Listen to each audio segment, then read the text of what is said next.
Calling to order this meeting of the Cleveland Heights City Council Housing and Building Committee at 5:02 p.m. on Tuesday, January 14th. Going to call the roll. Councilwoman Larson? Here.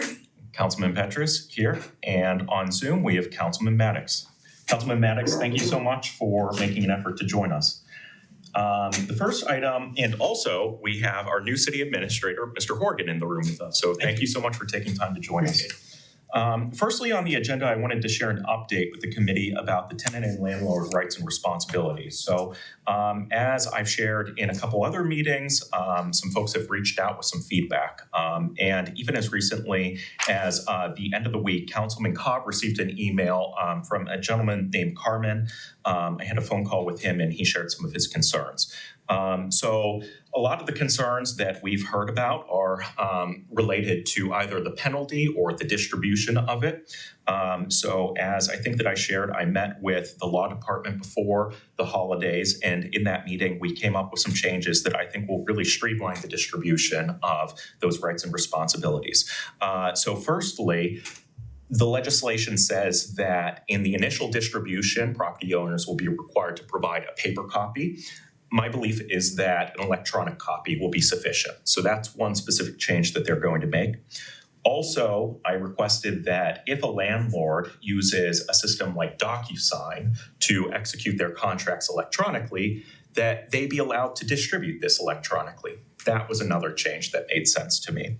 And with regard to the penalty, as Councilman Cobb brought up, he felt that the first-degree misdemeanor might be too severe in this case. And while it is the case that the judge has the discretion in deciding whether to fine someone up to the $1,000, it seemed like folks were more comfortable with something different. So the law department is working to adjust that so that the penalty for a first-time infraction would be a minor misdemeanor with a fine up to $150. Councilman Cobb suggested that I can't remember the term that he used, but in essence, for future infractions, it may come with a more severe penalty. And so it seems like those changes are going to address, hello, and we have Councilman Cobb joining us. I think that those changes are going to address the vast majority of concerns that have been raised.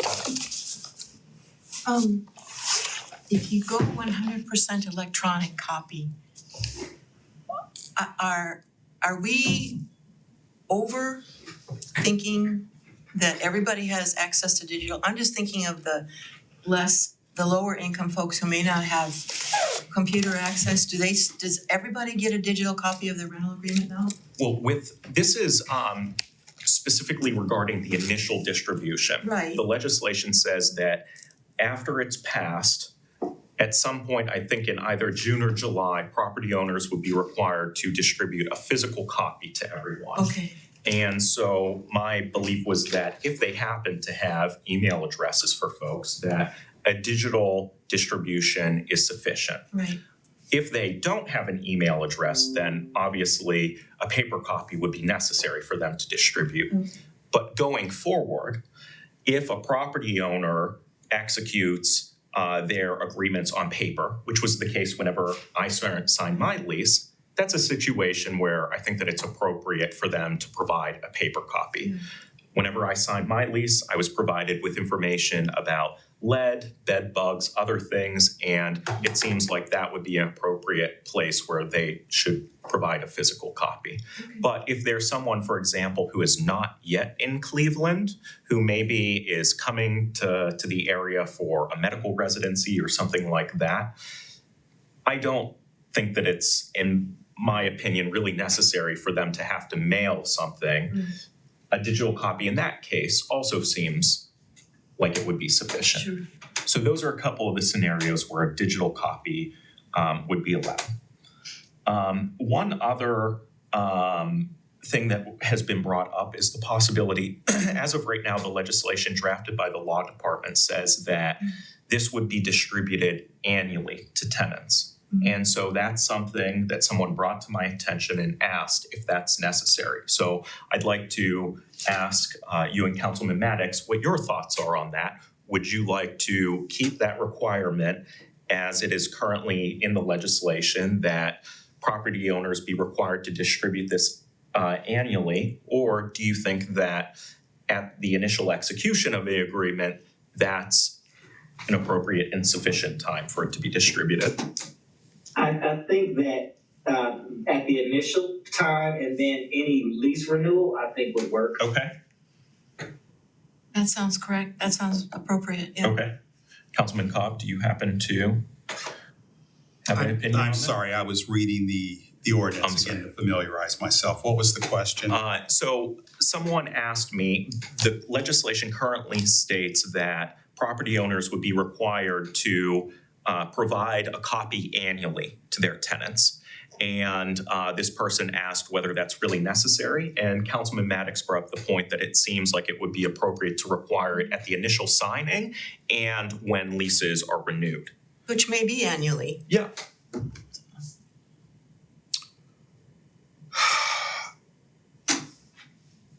There's no harm in doing it. Okay. But I believe if you're handling it, if you're giving it to someone at the time of their lease, they should be informed of their rights. I don't know that we need to re-inform them, but again, there's no harm in having it done again. Okay.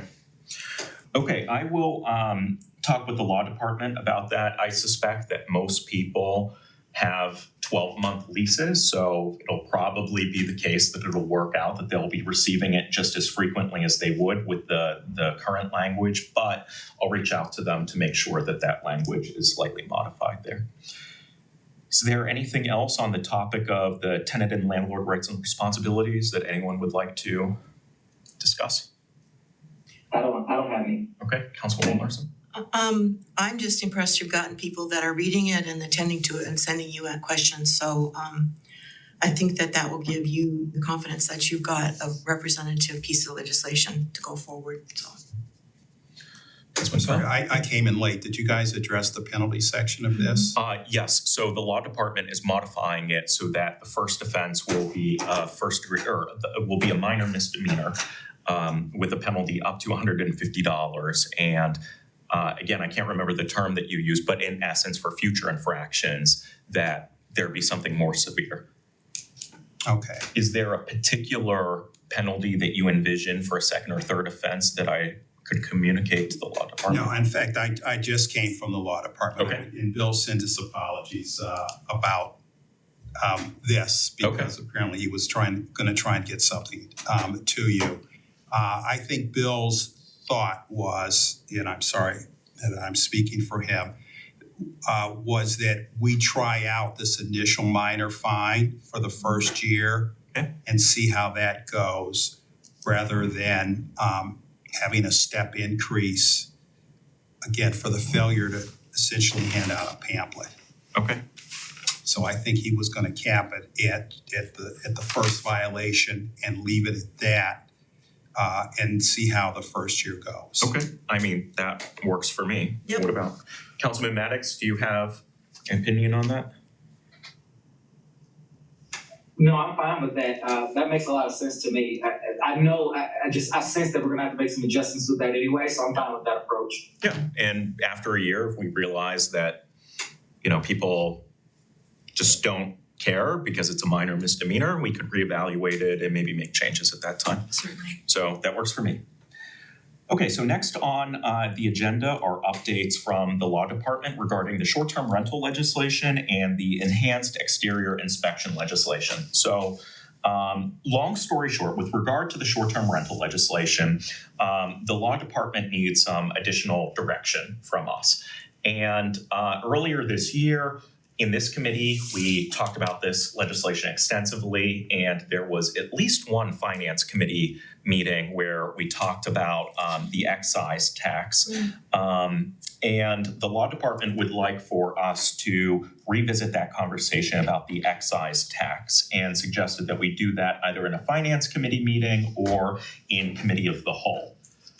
So that sounds like an appropriate next step. And so Councilwoman Larson, you're the chair of the Finance Committee. Do you have a preference there? I would like to have it moved up to committee of the whole because we moved it out of committee. And I would also like to add that we have a finance department who doesn't have the capacity to do that, to buy an excise tax at this point in time. It's more work for them So that was our discussion in the finance committee meeting as well. And one of the things that Director Hannah noted is we are about to vote on a new finance director, and that individual is going to need some time to get Yes. settled and learn about the operations of our city. And so it seems more appropriate for a conversation like that to maybe happen a little later in the first quarter so that he has a chance to familiarize himself with things, and then he can share his opinion with us. So maybe it's the case at end of February, March, maybe even in April, we could revisit that and he can share with us his thoughts on that. Are there any comments or questions about the short-term rental legislation? Okay, and with regard to the enhanced exterior inspection legislation, Director Hannah shared that a number of folks, including the planning director, Mr. Elmy, and himself met to continue the discussion about that legislation, and they believe that they will have something in the first quarter of this year to present to council. Is there anything regarding that potential legislation that anyone would like to bring up? Okay. Councilman, my Yep. phone was in and out of traffic, so I apologize. I didn't hear what the last couple of sentences. With regard to legislation for enhanced exterior inspections as a result of the facade collapses, the law department shared that there was another internal meeting, and they are anticipating that they will have legislation the first quarter of this year to share with council. Oh, okay, sorry. Okay, thank you. Yep. Anything else on either of those before we move on to the next item on the agenda? Okay, so the next item on the agenda is contractor debarment. So Council President Kuda asked that our committee take a look at the housing-related recommendations from the Racial Justice Task Force. One of those recommendations is that we prevent contractors who are accused of wage theft from doing business here in the city of Cleveland Heights. During one of our earlier committee meetings, the mayor suggested that we look at debarment more generally. And in a conversation with the mayor, he brought to my attention that the county has a pretty robust process. I reached out to the county's inspector general, whose office oversees this, and she pointed me to the legislation that the county has and offered to answer any questions that we may have.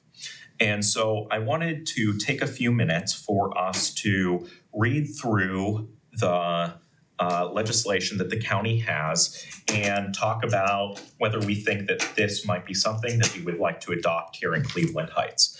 I think that we have a few different ways forward here. We could, for example, create our own debarment process if that were something that we were interested in. Or, as the mayor talked about in our meeting, maybe it's the case that we want to defer to a process that the county or state already has in place. Maybe it's the case that if the county has a robust process, that we can create legislation that would defer to what findings they may have. And so I apologize. I emailed this out just earlier this afternoon, but I have a few printed copies here. So I'm going to share them with Councilman Cobb and Councilwoman Larson. And Councilman Maddox, if you happen to take a look at what I emailed out and have any particular thoughts on it, please reach out with those so that we could discuss those. But if we could maybe take 3 or 4 minutes to go through this individually and then talk through anything that we might like to.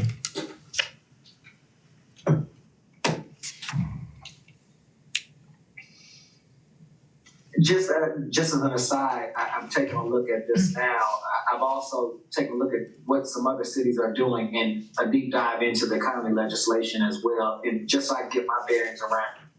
I'm not quite sure how I'll be able to kind of formulate an opinion tonight, just because I'm still doing some research on this. That's fine. And I suspect that if this is something that people are open to, that we'll have it on the agenda in future meetings as well.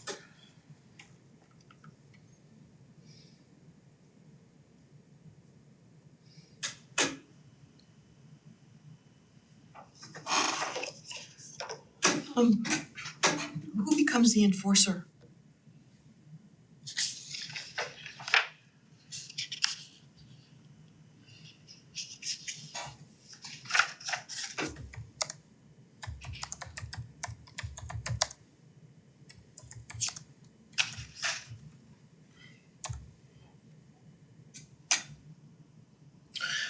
So that is something that I could reach out to their office. Looks like in 505.05, they're talking about the Inspector General, the agency of the Inspector General of the county, I would imagine, maintains a listing on its website. Mhm. And the Department of Purchasing maintains a list. So between those departments, I would imagine that's where the enforcement comes from. Complaint is made to them perhaps, and then Their office does oversee it, so I suspect that it's the case that, like you said, maybe it's, the case that a complaint is made, they then determine whether someone is on their existing list and go from there. But it's something that I could clarify with them. The list on their website, I took a look at it. I would say that it has maybe about 15, maybe 20 contractors. for the county. Yes.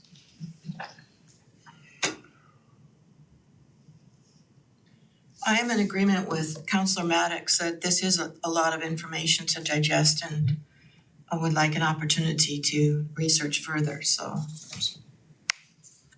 So I'll plan to put it on the agenda for the next meeting. And if we could, between now and then, maybe take a look over this. And maybe it's the case that we're not interested in it. Maybe it's a case that we think that, there won't be that large of a benefit, but maybe it's a case that it is something that we'd like to pursue. So either way, just take a look at it, and then we could talk about what each of us feel during our next meeting. Yes. Councilman Petrus, I jumped on the City of Cleveland's website real quickly, and they've got a wage theft ordinance. Okay. And they leave it up to the city department that's administering the contract Okay. to monitor that I see.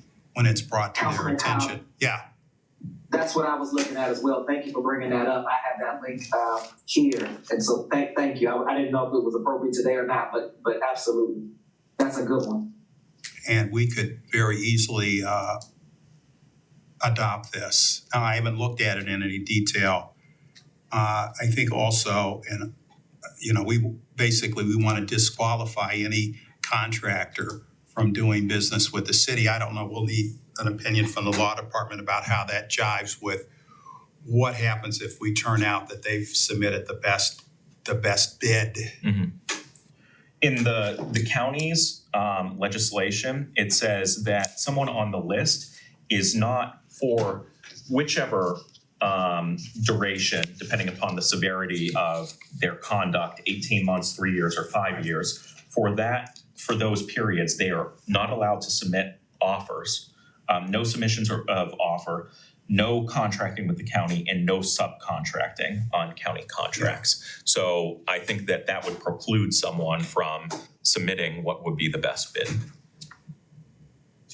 If they've been debarred, I guess, the question that comes to mind is, what if we put a contract out to someone, and I think we may all have boilerplate language in our contracts that void them if there is wage theft, but I could be wrong about that.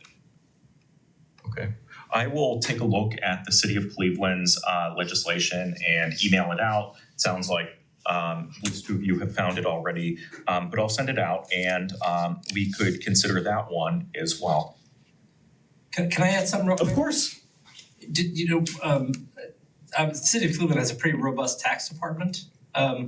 Where RETA does, a lot of communities, and I think to determine wage theft, you're gonna need, they're paying their taxes. So RETA may be a source, even though I think all of that is protected, on the tax information, but that might be an avenue just to look at. If you're gonna find a contractor who didn't pay fair wage, didn't withhold, or whatever wage theft, however it's defined, Yep. RETA may be able to help. Okay. It's just a suggestion. Yeah, thank you very much. I could reach out to them and see if this is something, maybe it's a case that they are aware of this in one of the communities that they serve, and they can share what they've, maybe done in one of those. And also CAA, which I think is the organization that the city of Cleveland and a couple others use. I can try to reach out to them, CAA. Okay, is there anything else on this topic? Okay, so to share with the committee, under the topic of other, there are a couple things here. So we started the conversation about commercial parking in residential areas. We agreed that we would have a hearing on that topic. It was brought to my attention that the topic of zoning typically falls under the Planning and Development Committee. So I talked with Council Vice President Russell, and she agreed that we could hold a hearing jointly. So I asked her if she would be able to provide a few dates whenever she would be available for us to have a hearing like that. I am still waiting to hear back on that. But once I receive those dates, then I can pass them along to everyone else so that we can find something that would work for everyone. My guess is that this will probably now be in February, but it's not something that I forgot about. It's something that we're actively working on. Thank you. Also, I shared with the mayor our discussion about the possibility of requiring property owners who have had their occupancy permits revoked, covering the cost of relocation expenses. And it sounds like that's something that the mayor may be interested in discussing further. And so I have provided him an opportunity to come to the committee and discuss that with us if he would like. So it could be the case that he joins us at the next meeting to discuss that topic. Great. And finally, there are two dates that I'd like to share with folks. We have a meeting scheduled for Tuesday, January 28th. That is a special meeting in addition to our regularly scheduled monthly meeting. And that meeting, in that meeting, we'll be joined by local real estate agents who want to talk about housing in Cleveland Heights as well as point of sale.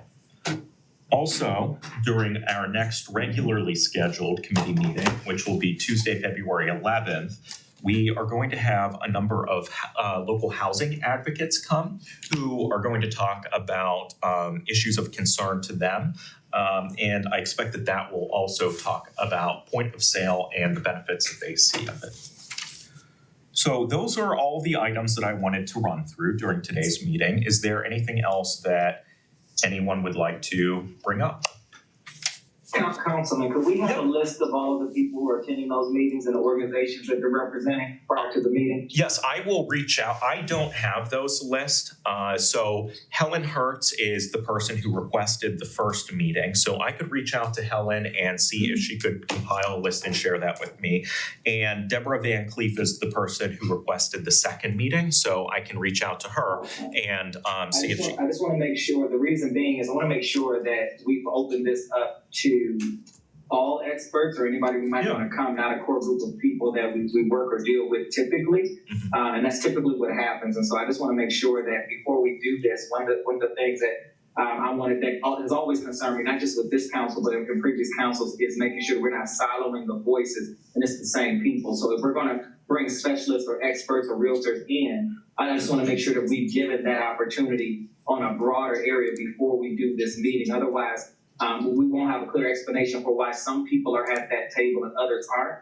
I just want to make sure that everyone has the same opportunity to present any information, not just the people that maybe have a closer connection to us. And this is one of those things I just want to make sure that we're not just bringing the same group of people to this table, but that we're opening this up for the entire community. If there are other specialists, or even if there's realtors or other associations, I'm not quite sure what these are about, but I just want to make sure that this is open to the public before we do that for additional voices at that table, and that we've done our due diligence with that. I just don't want to see the same group of people there and we haven't opened it up to invite others to that table, because sitting at the table with council is much, much different than obviously making public comments. And so if there are people, residents, who want an opportunity, I wouldn't want to close it out simply because we didn't ask. So if there's a system or a process that we can put in place to make sure that we're opening whatever seats or tables or voices up to this table to the entire public. I just want to make sure that that's transparent and we're not just picking whoever,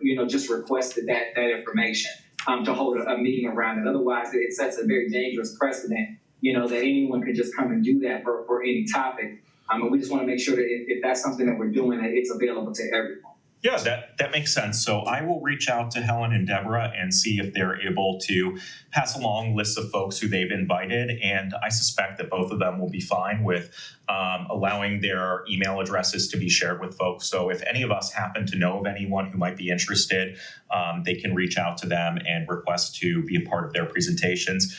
My understanding is that in the case of the first meeting, Helen is going to take the lead in that. And in the case of the second one, Deborah is going to take the lead. So I will start the meetings, but I'm going to turn it over to them to share whatever information it is that they want to share with us. And so I suspect that if there's someone who isn't already on their list to join, but would like to join, I suspect that they'd be more than happy to allow them to share, whatever points they would like to have. But thank you for bringing that up. I'll reach out to them and let you know what I do. I appreciate that. And your additional just information, I definitely would like to know what's being presented prior. So if they're doing presentations, I think we need to know what the topics are, the specifics of those prior, the same we would with our any other agenda topics. I just don't want to be caught off guard. So I want to make sure we're organized. This is very unusual to have residents running a council committee meeting that way. And so I am concerned about that. I just want to voice that publicly. I'm not quite sure if that's even something that we should be doing or can be doing, but I do have a very, very big concern about having outside entities running a council committee that I'm sitting on. So if we're going this route, I need more specifics about exactly what they're coming to discuss. If they're going to take over a housing committee meeting for city council, we need to have some specifics. I just want to make sure that we're not going off the rails, that no one's walking in and they're being blindsided. But for me, I have great concern about that because a resident running a council committee meeting isn't something that I think is appropriate. I don't mind them coming in and having conversations with specialists, but I strongly disagree with turning over a council committee meeting for residents to run those meetings. That's not the purpose of them. Yeah, so firstly, no one is going to be running a meeting other than me. So people reach out periodically, and I try to, as a courtesy, accommodate folks whenever they are interested in speaking. I see this as no different from something like the Western Reserve Land Conservancy and other groups who have come in and have shared information. They will be leading presentations, I suspect, and trying to, answer questions that we may have, but they're not going to be leading the meeting. And I, in my discretion as the chair of this committee, do my very best to accommodate folks whenever they're interested in speaking. And if there is anyone who would like to speak on any other topic, they are more than welcome to reach out to me, and I'll do my level best to find time so that they can also join and talk about something of importance to them. I think that that's what we did with the folks who are interested in making some changes regarding commercial vehicles in residential areas. That's not necessarily something that I agree with, but it's a courtesy that I felt was important to extend to them, and that's what we're doing here with these two groups who have requested these other meetings.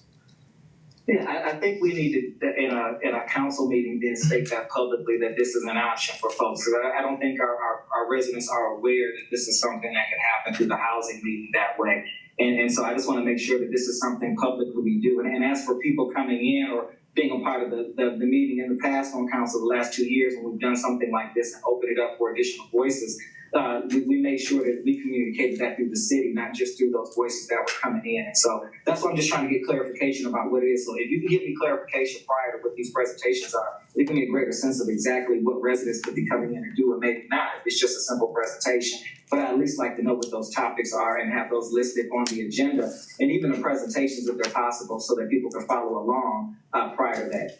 Yeah, I will reach out and see if they're able to, if they happen, I don't know whether they're going to put together slides, but if they do, I'll see whether they're able to share those with us, or at least share, a description of what it is that they'll specifically be talking about. But this is not unusual. This is something that lots of committees do. This is something that people routinely do, invite in experts at their discretion to share their perspectives on things. And like I shared, they reached out and are interested in talking with us, and it's a courtesy that I've decided to extend to them.